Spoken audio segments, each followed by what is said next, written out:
Сәлам, Бозатлык радиосында Татарча подкаст һәм сезнең белән мин Эльвира Гарипова. Без бүген җиләк турында сөйләшәбез. Тәмле һәм рәхәт тема. Ләкин бу юлы күбрәк аны үстерү, җыю, сату турында фикер алышырбыз. Кунакларым Балтач районыннан фермер гаиләсеннән студент егет Ринат Гафиуллин һәм тумышы белән Мамадыштан, Татарстанның иң җиләкле районнарының берсеннән булган журналист, Ватаным Татарстан хәбәрчесе, урман җиләге җыеп сату темасын энәсеннән җибенә кадәр белүче Гөлгенә Шиһапова. Хәерле көннәр. Сәмсез. Хәерле көн. Уттай кызу эш өстендә безгә вакытыгызны бүлгән өчен зур рәхмәт.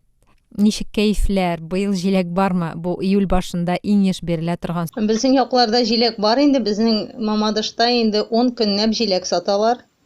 Кайын җиләге саталар, җир җиләге дә өлгергән. Хәзерге вакытта мин Кукмара районында иремдә, җәйге ялда, әле монда җиләк җыючы юк, шуңа күрә бөтен басу безнеке. Соңгы берничә елда Татарстанда җиләк бизнесы хутка китә башлады дип әйтәм мин, димме? Бу җиләк үстерүче фермерлар да, зуррак ширкәтләр дә, урманнардан җиләк җыеп сатучылар да. Республикада җиләк басулары күрәм дә, Европа илләре күз алдына килә, анда Төркия. Ләкин ул илләрдә барыбер климат башкачарак. Ринат, сөйләгез әле, безнең якта җиләк үстерү белән шөгыльләнүнең файдасы бармы? Май айында салкын бит әле, кай вакыт чәчәкләренә карау төшәргә мөмкин. Кышында саклап чыгарга кирәк. Чынлыкта бик рискованный эш инде, потому что даже менә теге елдагын җәй начара килде, салкын килде, теге ел уныш бик начар. Быел Аллага шөкер менә кояш чыкты, итте, тоже менә уже 10 көн тирәсе бездәген уже уңыш алабыз. Ни өчен менә алай булгач җиләк бизнесы сайладыгыз соң? Сезнең гаилә фермерлык белән беренче елын гына шөгыльләнми бит, тагын ниләр үстерәсез? Безнең пока җиләк кенә үзе, конечно, 6нчы елы менә без шөгыльләнәбез. Идеясы буенча, онсын әйтә алмыйм, мин әле вакытта кичкенәрәк идем, аны әти сайлап алды. Вот, шушыннан әкренләп безнең тартып китерде монда, без менә шуны эшләбез, әкренләп зурайтабыз. Хәзер әкренләп рассадлардагын сатабыз. Шушылай дип әкренләп расширяться итәбез инде менә. Сатып алучы бармы? Бездә бит инде ничек бөтен кеше хәзер бакчасында җиләк үстерә. Ярыша үстерәләр әле аны. Кем менә мин шундый сортлыны алдым, мин дә ремонтатны җәй буе бирә, октябрьгә кадәр бирә диләр. Ул чәчәк үстерүдә бездә хәзер нык популяр, дачаларда да үстерәләр. Ихтыяҗ бармы дип әйтәм инде җиләккә, бакча җиләгенә. Аллага шөкер, менә быел даже җиткереп тә алмый. Теге елдагын инде күпме записывать иттәр безнең, җиткерә алмадык теге ел, потому что теге ел, повторюсь еще раз, менә погода начар. Быел менә в тютельку менә җиткереп барабыз инде, алып баралар. Оптовиклар чыгалар. Байдагын менә в розницу килеп алып китәләр басудан ук даже. Теге базарга да чыгасы юк инде, Аллага шөкер. Теге иногда чыгабыз инде, чтобы теге машина алмаган кешеләрнең теге, мөмкинлеге булсын алырга дип җиләген. Менә өйдә нәрсәгә теге өйдә бар дисез, но өйдә менә он кадәр бар бер үсми ул. Потому что нәрсәгә дигәндә, монда безнең полифлары, аның теге һаман төрле бер генә яктан кояшы төшә. Өйдә бит анда күләгәсе дәгән, тегесе дәгән, монда бит һаман бер генә әйбер. Вот, шуңа күрә өйдә шундый теге бик зур дагын, теге бик тәмле дәгән булып үсә алмый ул. Зурмысың сезнең җиләк басуы? Хәзер 2 гектар менә хәзер рабочий. Менә 3нчесен утыртып маташабыз. Беренче гектарны безнең инде ул менә 4-5 ел эшләде. Аны 4-5 ел саен алмаштыра кирәк инде, даже ешрак тагын инде 3-4 ел. Без инде әзрәк калдырган идек. Вот, шуны хәзер ял итәбез дәген, аннары менә хәзер утыртабыз 1 гектарны и тагын менә безнең 2нче елга ала бирсә 4 гектар була торган була инде.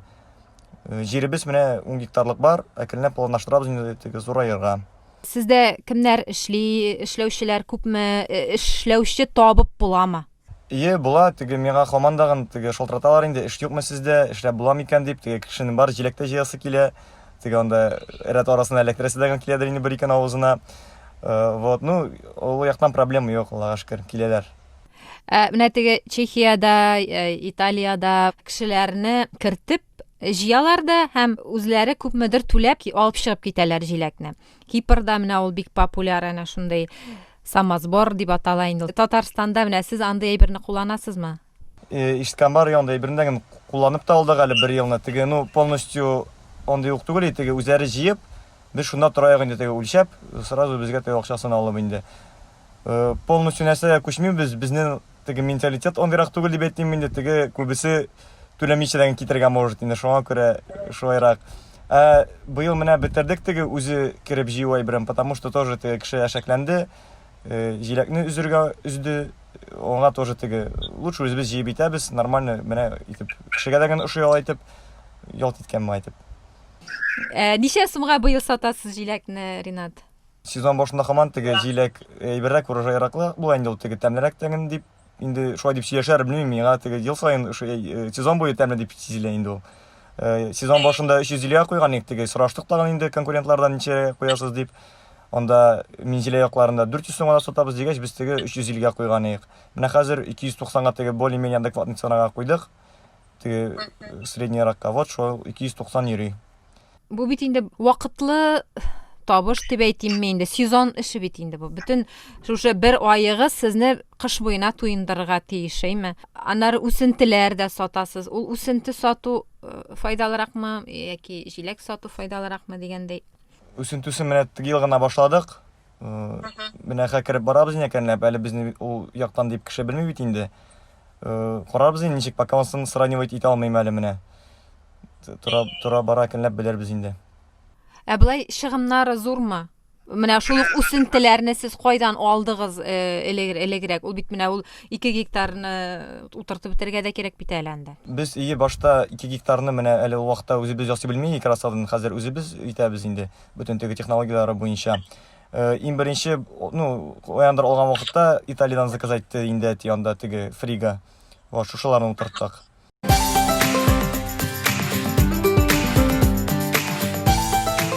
Азатлык радиосы, Татарча подкаст. Хәзер бакча җиләгеннән бераз урман җиләгенә, җир җиләгенә күчеп алыйк. Гөлгенә ханым, сезнең Мамадыш җиләкчеләре турында китап язарлык тарих җыелгандыр инде, әйме? Шәһри Казанда укыдым буга. 28 ел шушы җиләк җыям, җиләк җыю белән шөгыльләнәм, сатам дип әйткәнсез. Бу бит инде бала чактан бирле дигән сүз, әйме? Әле уйлап утырам, Шәһригә кайчан әйткән булдым икән дип. 2 ел элек әйткән булганмын, 30 ел шөгыльләнәм икән. Без беләсезме, ничек менә Мамадышта безнең канга сиңгән ул. Менә Кукмарада утырсам да йөрәк җилкенеп утыра инде. Без инде теге эшләрне эшлибез дәгән, тизрәк җиләк җыярга дип. Бәлки бу начар әйбердәдер инде. Менә мин хәзер бу әйбер җиләк җыеп акча эшләү дигән әйбер балаларга да күчеп бара. Ул ген белән күчәдерме инде? Бар бит инде менә без монда Кукмарада бер авылында Төркәш дигән. Авыл балалары матур гына итеп киенеп, телефоннар белән урамда йөреп торалар. Минем кызларга андый әйберләкме инде? Алар инде кичә үк йөгереп кенә берәр майонез чиләге белән җиләк алып кайттылар. Менә алар да җыярга өйрәнделәр инде. Теге мәктәптә безнең якта элек колхоз бар иде ул вакытта, хәзер юк. Ул безнең якларны ашата торган кәсеп буймы.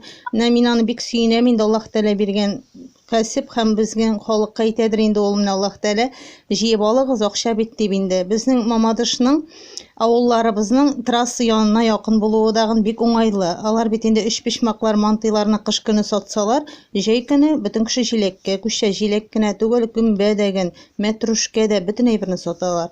Җиләккә килгәндә инде ул менә безнең үзебезнең якта безнең шундый гадәт бар, җиләкне без урыннарын карап йөрибез.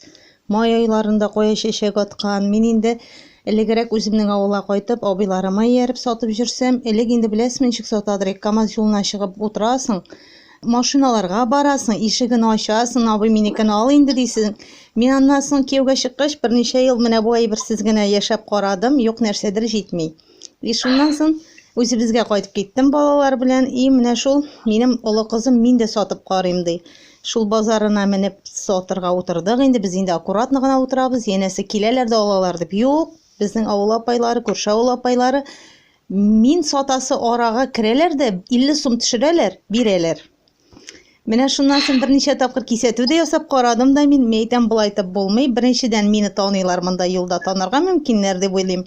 Икенчедән шулай сөйләштек тә, инде минем анда әни гомер буе базарда сата, һәм ул бик күп заказлар алган. Без хәзер инде җиләкне җыябыз, беләбез түгел кемгә җыябыз, ничә чиләк җыябыз. Шулай итеп алып барып бирәбез. Но безгә менә бу җиләк сезоны бик ошый инде ул. Мин журналист булып эшләсәм дә, мәсәлән, 5 көн эшлим, пятница кичтән китеп, суббота ялына да мин кемдер атна буе сатасы әйберне сатып кайта алам. Ул безнең гаилә бөтен балалар да җыя, мин 10 литр җыйганда балалар 5 литр җыя. Һәм менә аның җиләкнең, безнең бу табигать җиләгенең төрле ниләре бар. Менә мин инде өйрәндем кичкенәдән үк эреләрен генә эзләп җыярга. Яратам инде эреләрен, өемә кебек җыям да, ике кешегә биргәндә намусың чиста. Ул аңа ничә сум сорасаң да син ялмыйча бирәсең. Теге арага кереп сатучы апайлар, алар бөрүләре белән сыдырып җыйган кешеләр була. Алар чиләк белән бирә. Менә мин бу подкастны тыңлаучылар бәлки булыр, менә шундый киңәш тә бирәсем килә, җиләк алганда нәрсәгә игътибар итәргә. Әгәр дә чиләге белән алай да чиләге белән бирәм дигәч, инде ул димәк аның астында я ул кичтән җыелган, я ул бераз гына бозыла башлаган, я ул бик шүпле була. Әгәр дә кеше менә курыкмыйча, мин инде күбрәк теге күренеп тора торган савытка салырга да яратам. Менә шуңа күрә кешедән акчаны сорыйсың икән, намусың чиста булырга тиеш һәм кешедә сыйфатлы җиләк алырга тиеш. Кайбер чакта Казанга килер алдыннан берәр чиләк аласы килә, ләкин чынлап та шикләндерә, карыйсың да тагын китеп барасың инде. Менә шулай заказ биреп җыйдырсаң, ул яхшырактыр чынлап та, бер яктан караганда. Менә интернет заманы, менә узган ел гына кемгә җиләк кирәк дип кенә жюри генә куйган идем Инстаграмга. Кичкә 4 чиләк җиләк сорыйлар. Шул арада тиз генә җыеп. Кемдер әйтә, мәсәлән, миңа 2 чиләк җиләк ди. Шул кешегә дип атап чыгып китәсең. Менә шул кешенең бәхетеннән дә тора. Менә минем шундый бер кешем бар, Рәмзия ханым. Менә мин аңа дип җиләк җыя башлыйм, оясына килеп чыгам. Бер кеше дә кермәгән. Минут эчендә менә шул кадәр тиз тутырып куям чиләкләрне. Менә кешесенә дә карый. Әле безнең бият мамадышларда мондый бер бар. Юлга кем очрый, юллыкка да игътибар итәбез. Ул безнең бу инде менә хәзер аңлыйм мин шушы яшькә җиткәч бу уйдырма теге нигенә дим инде бар шану гына дип. Тегендә инде безнең әбинең юллык әйбәт иделек. Безгә әбине әйләндертеп кертәдерик, каршыбызга әби чырасын дип. Менә без инде Мамадышта без иртән кеше йокыдан торганчы йөрергә яратабыз. Сәгать 8-ләргә, 7-ләргә беренче партия җиләк кайтып җитә инде. Әгәр дә 3-тә 4-тә торып чыгып китсәң. Бу ел бәяләре күпме? Әле кыйбатрактыр инде, Баштарак вакытта кайын җиләге мин инде абыйларым сатты. Алар 500 сум, 700 сум бер майонез җиләге.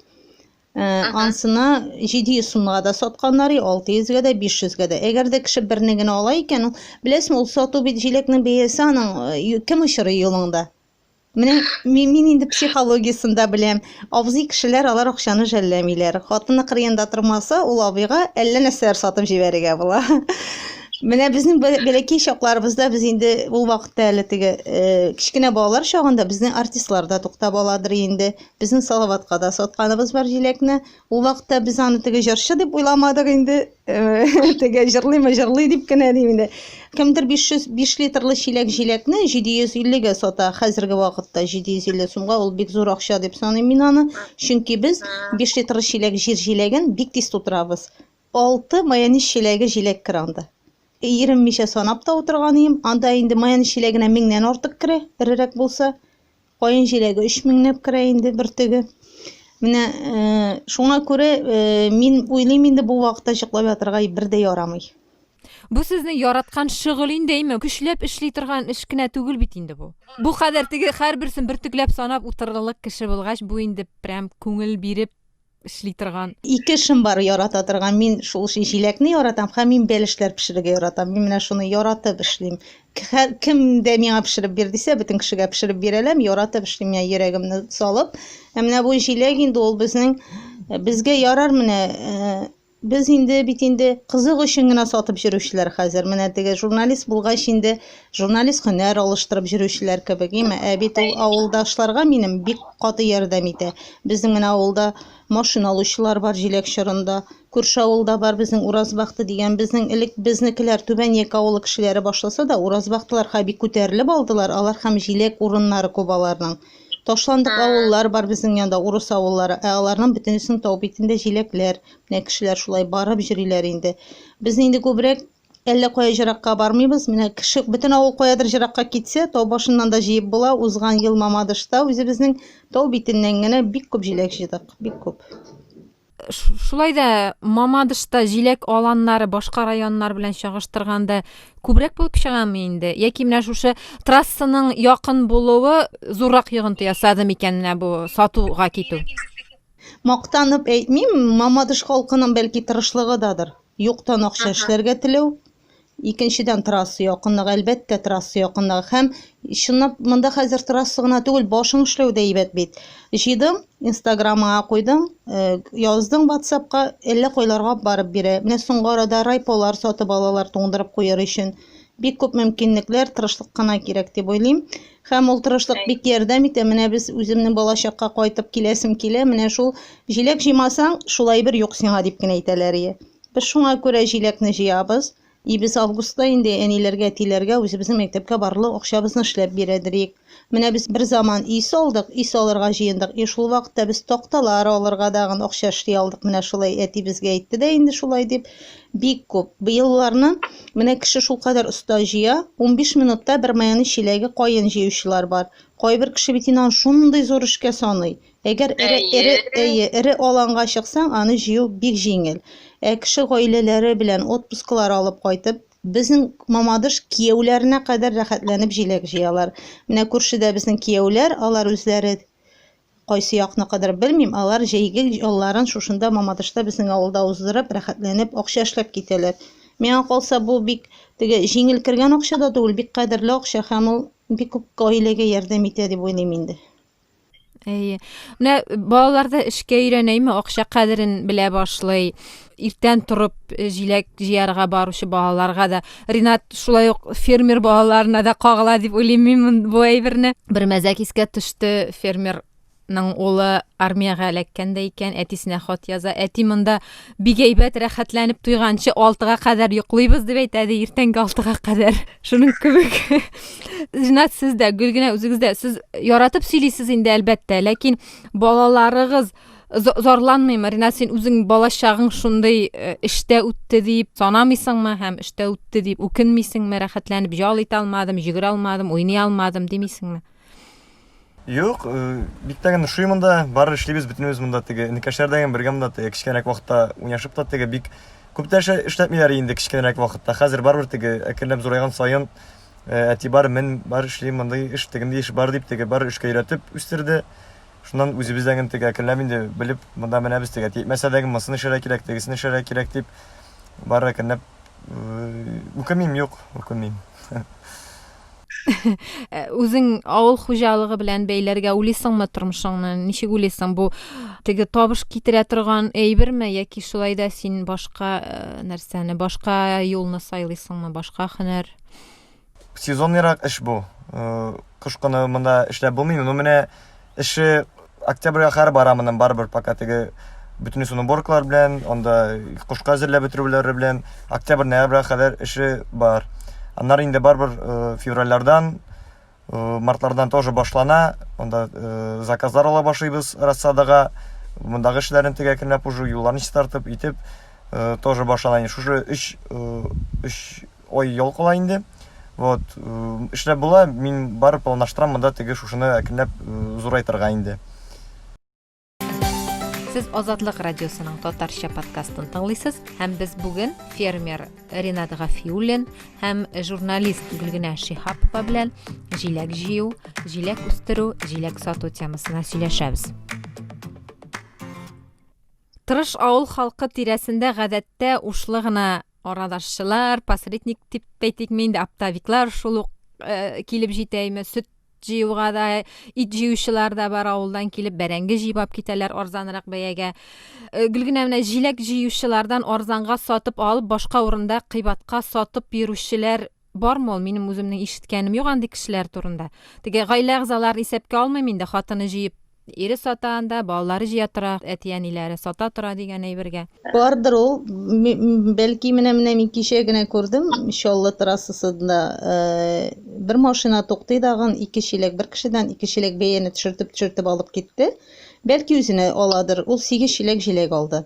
Бәлки үзенә аладыр ул аны, бәлки алып сатадыр. Белмим инде, ул җиләкне алып сату ул уңайлы вариант түгел. Аны бит алып барып җиткезергә кирәк каядыр. Ул бит инде барып утыра.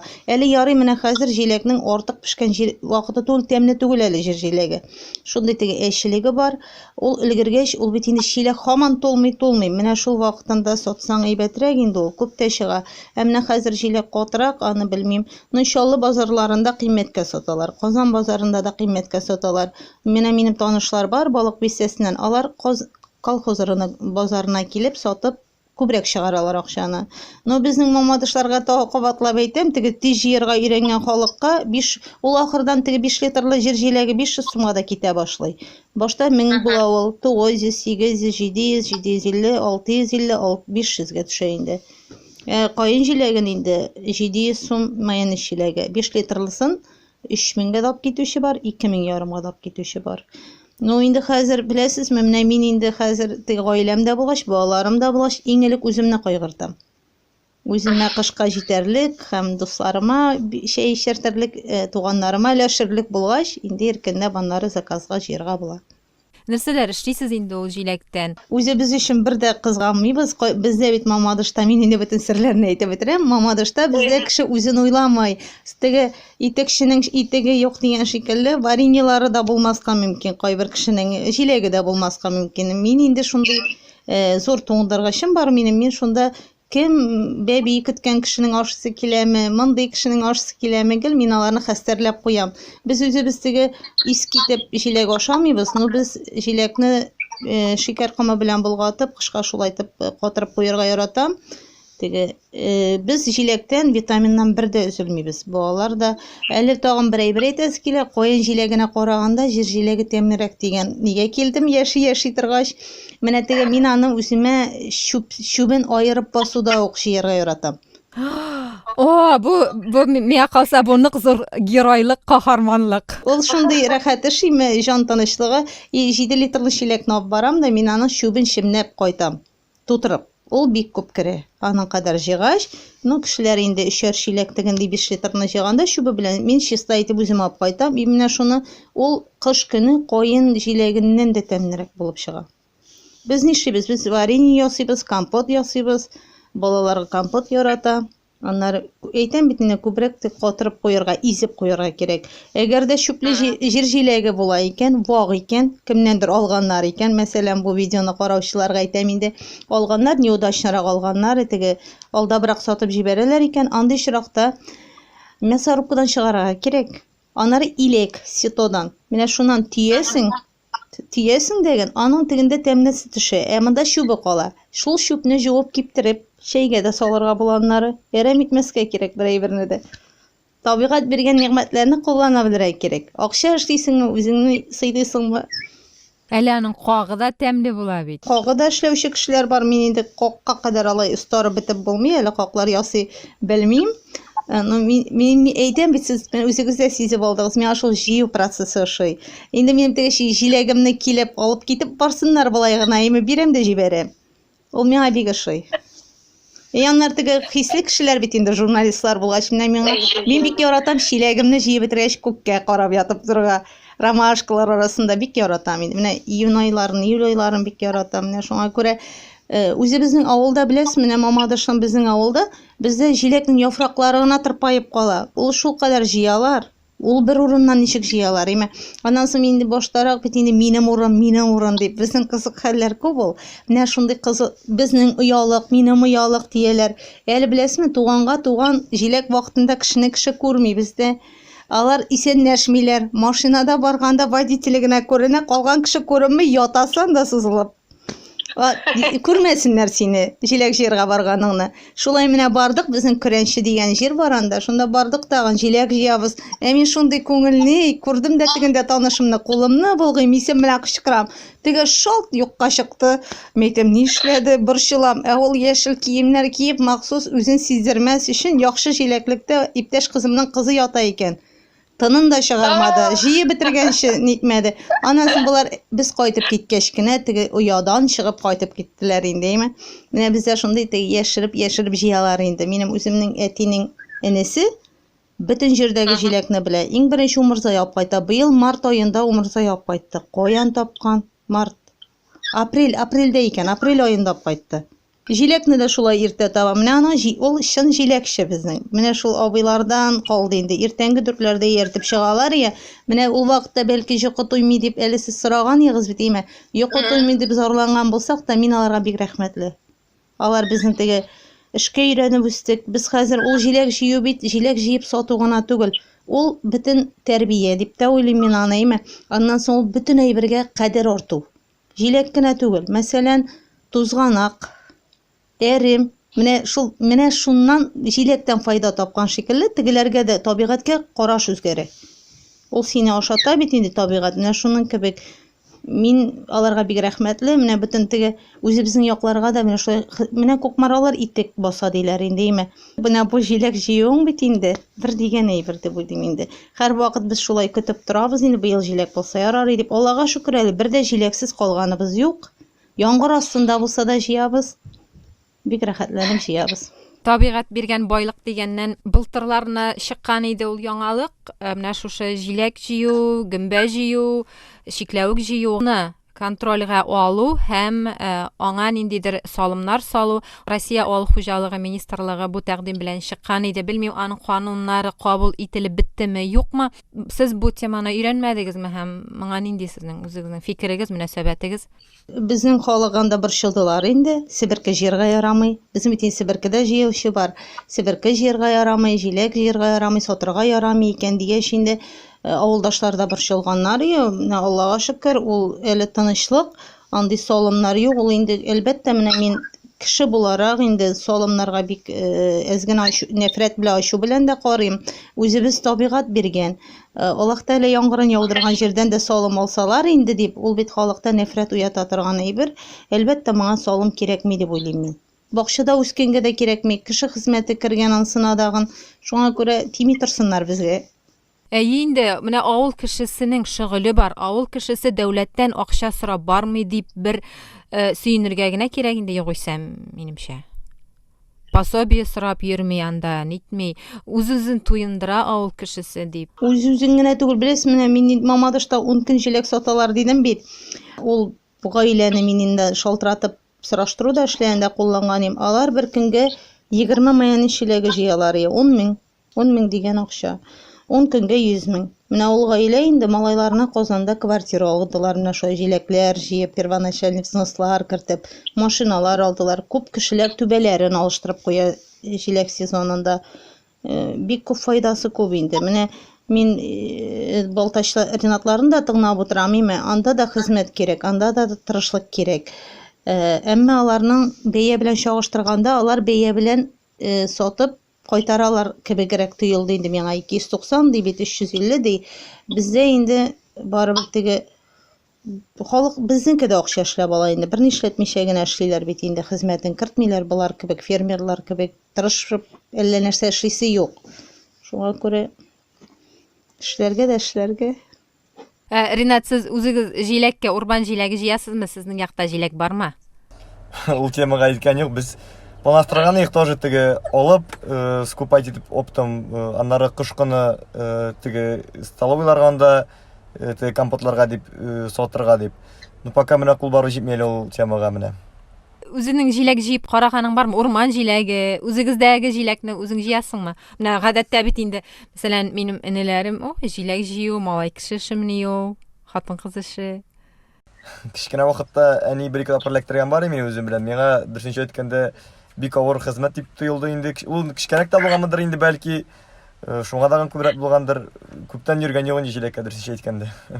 Үзегезнең менә бу бакча җиләген үзең җыясыңмы?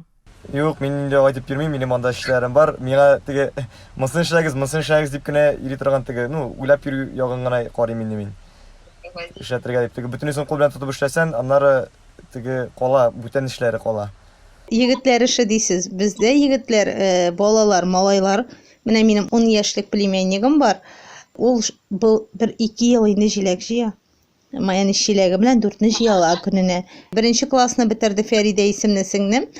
2 мәйән җиләге, каен җиләге җыйган. Бер көнгә 1000 акча бит бу скоростной велосипед алам дип әйтә икән. Менә бездәк балалар, безнең Мамадышта бөтенесенең яхшы телефон, бөтенесе үзенә кирәк әйберне балалар рәхәтләнеп җиләк җыеп ала. Әти-әни дә каршы килми, әгәр дә үз хезмәте кергән икән. Бик зур әйбер тормышка өйрәтә торган әйбер, бер уйлаганда теге бизнес кебек, җиләк кебек кенә тормышка өйрәтеп, кешене тормышка әзерләп чыгара торган әйбер дип бик уйлыйм мин аны. Хәзер бит инде балаларны яклау, балаларны эшләтәләр, фәлән, төгән дигән бер мода дип әйтимме соң инде, ул Instagramнарны, ниләрне карасаң, балаларны якларга кирәк, алар үз шөгыльләре белән генә шөгыльләнсеннәр, эшләтү, хокуклар. Менә ул әйбер белән мин гомумән килешеп бетелмим.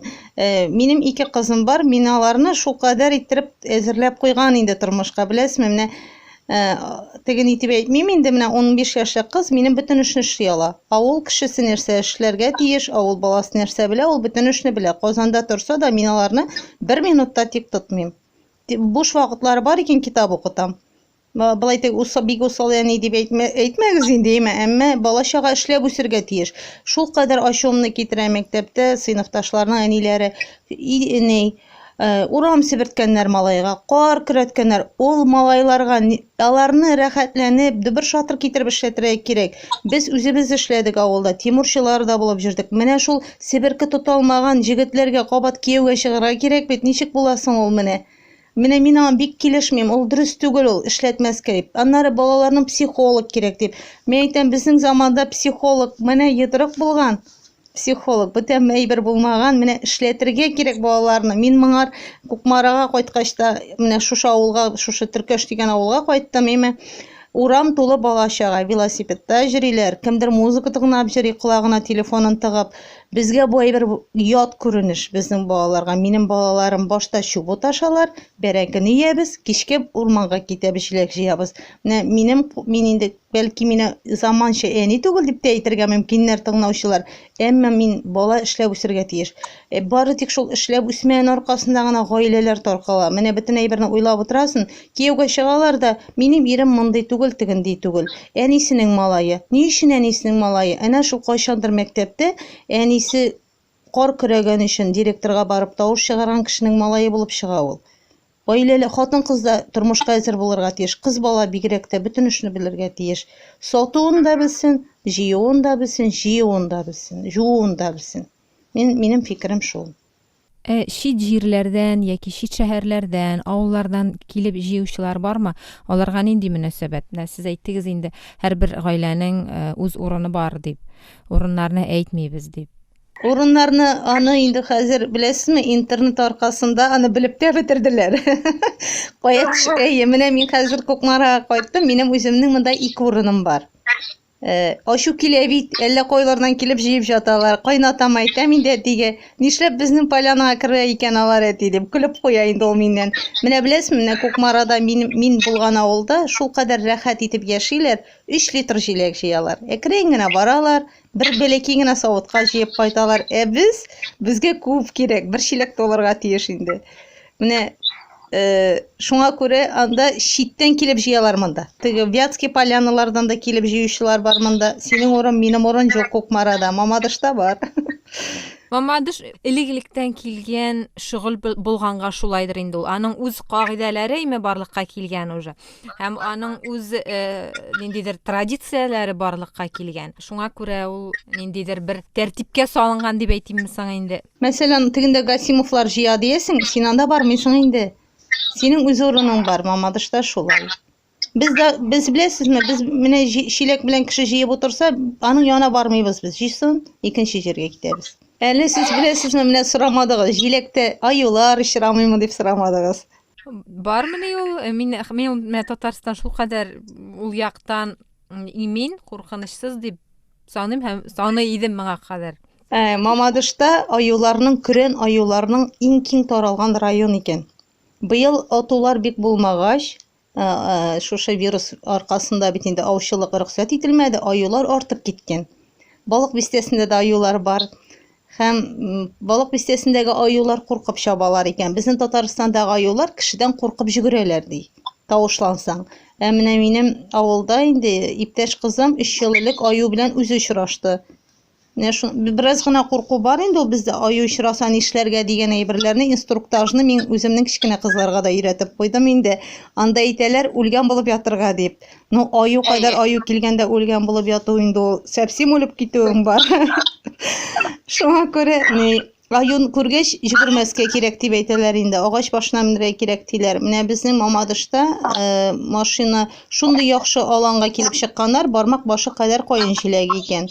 Әмма ләкин түгелгәне бар ди. Кеше йөрмәгән, нәрсә булгандыр дип шикләнгән булганнар, аю йөргән. Аю килеп чыгып баскан булар янында. Алар әйтәләр, аю әкияттә генә матур икән. Чынлыкта ул бик ямьсез икән. Булар бик курыкканнар, машиналарын да онытып, җиләкләрен дә онытып, бик ерак йөгергәннәр. Аю бераз гына артларыннан йөгереп килгән, аннары йөгермәгән инде. Менә шундый чираклар да бар. Теге еланы да бар, аюы да бар. Алла сакласын инде ул. Тау битендә җыю, җир җиләген җыю куркыныч түгел. Каен җиләгендә төрле әйбер очрарга мөмкин. Бу менә минем өчен бу шундый шок булды диярсең. Менә әти сөйлидер инде соңгы елларда кыргыз җәнлекләр артты дип. Чынлап та теге авыл хуҗалыгы да бик хәзер алга китмәгән. Комбайннар, тракторлар да бик йөрмәй, күпләп теге техника да юк. Төлкеләр, бүреләр авылның урамнарыннан йөри башлады дип. Менә аю кадәр ишеткәнем юк дөресен әйткәндә. Куяннар йөри. Быел бигрәк ирек булды инде бу вирус аркасында дип аңлаттылар инде аучылыкны рөхсәт бирмәвеме. Быел төлкесен дә күрдек, куянын да күрдек, аюн да күргә язмасын инде. Но менә Кукмара кайтканда без бер аюны күрдек. Былтыр баласын юлдан чыгара. Biz машина белән ярый туктап калдык. Машина белән туктап калмасак, ул безгә зыян салган булыр. Баласы юлдан чыкканчы ул безне уздырмады. Без яш күрәбез хайваннарны. Балаларыгыз үзләре генә йөриме урманга, курыкмыйсызмы? Biz урманга ук бармыйбыз. Менә бу Кукмарада безнең тау бите бар. Тау бите ул менә бөтен кешенең бакчасының артында. Мин әйтәм бит, монда кеше ашыгып җыймый җиләкне. Безнең Мамадышта кебек йөрәге 180-не тибеп җыймыйлар инде. Ну хәзер инде машина бар бөтен кешедә дигәндәй, бер машина белән еракка кирип буламы машина белән? Машина белән керә торган җирдә җиләге булмый аның. Җәяүрәк кирсәң табасың инде. Ул бит аланы белән менә biz килен белән йөрсәк юлыбыз уңа. Әле без мине сезгә әйтергә онытканмын. Кем беренче ала, кемнең кулы җиңел шул ала. Менә чиләк тиз тула инде. Безнең шундый әйберләр күп инде. Без ашамыйбыз җиләкне җыйганда, бер дә ашамыйбыз. Аннары җиләкләрне тутыргач, сатуның да серләре бар инде аның төрлечә. Сатканда без чиләкне тутырабыз да, тагын бер майонез чиләге белән запас алып кайтабыз. Сатканда өеп куябыз. Биегрәкне бит инде кабартып куйгач алалар. Ярар, зур рәхмәт сезгә шушы сөйләшү өчен, шундый кызу вакытта безгә вакыт тапканыгыз өчен. Җиләк җыю, урманнан җиләк җыю булсынмы, бакчаңда үстерү булсынмы, ул авыл кешесе өчен беренчедән шул ук акча, балалар өчен ул тәрбиянең бер төре һәм татарның кәсебенә әйләнсен, бу шундый кәсеп булсын, яшәсен. Һәрварыгызга уңышлар сезгә. Сау булыгыз. Бу Азатлык радиосының татарча подкасты һәм аның алып баручысы Эльвира Гарипова булды. Безнең подкастларны сез Азатлык.org сайтында, Азатлыкның социаль челтәрләрдәге бөтен аккаунтларында һәм шулай ук Яндекс.Музыка, SoundCloud платформаларында тыңлый аласыз.